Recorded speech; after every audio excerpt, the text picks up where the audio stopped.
这期视频我们聊聊 Liquid Glass 是怎么实现的。在此之前，简短的探讨一下为什么是 Liquid Glass。基于 WWDC25 的物料，除了视觉语言的换新，背后的原因是伴随着屏幕物理圆角设计的越来越大，传统的标签栏需要避开圆角，要么留出底部，要么挤在中间。所以为了追求与边缘更加契合的设计，自然而然的就会想到位于屏幕四角的同心圆。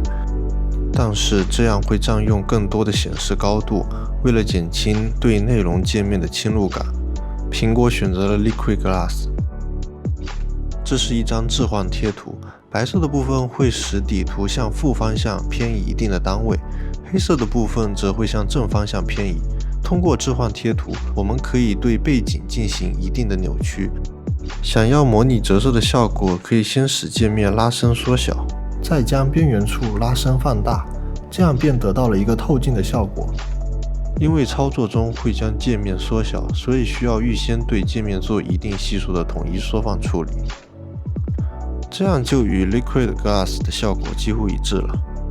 当然，这是一个基于平面扭曲模拟出的折射效果，毕竟用户并不能够从任意角度观察它，基于平面便是合理的。一个侧面的证明就是像 VisionOS 这样真正三维的系统并没有使用 Liquid Glass 的设计语言，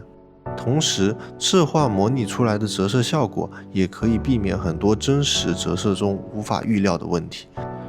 或者换句话说，它的可控性会高很多，可以实现光线折射的渐入渐出，自由的控制形状，大量实时的融球效果。这些都隐隐约约指向了它只是一个二维的模拟效果，如此便不用太担心它的性能消耗问题。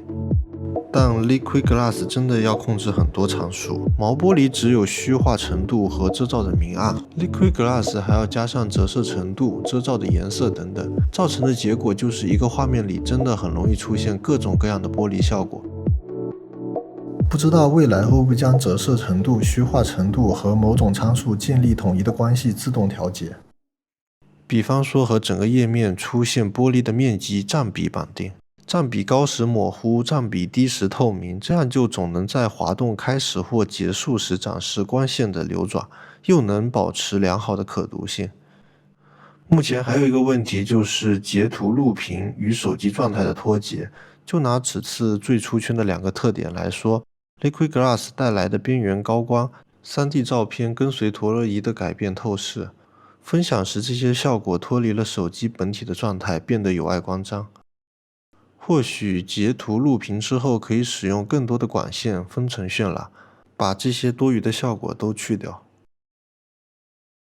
Liquid Glass 的出现也并非横空出世，比方说脱离边缘的标签栏在相册中就有出现，